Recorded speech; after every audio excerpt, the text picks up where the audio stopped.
মধ্যপ্রাচ্যের যুদ্ধে নিজেদের অস্তিত্ব টিকিয়ে রাখতে এবং আরবদের জয়ী করতে আরব মিত্র দেশগুলোর কাছে $2300 কোটি অত্যাধুনিক অস্ত্র বিক্রির অনুমোদন দিয়েছে যুক্তরাষ্ট্র।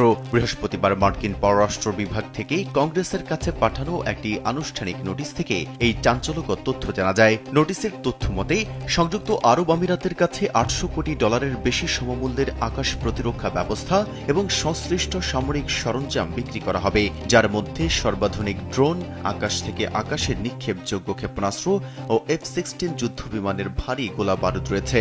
একইভাবে কুয়েতের কাছেও $8 বিলিয়ন বা $800 কোটি সমমূল্যের সামরিক সরঞ্জাম বিক্রি করা হবে, যার মধ্যে রয়েছে শক্তিশালী ক্ষেপণাস্ত্র প্রতিরক্ষা ব্যবস্থা ও আধুনিক রাডার সিস্টেম।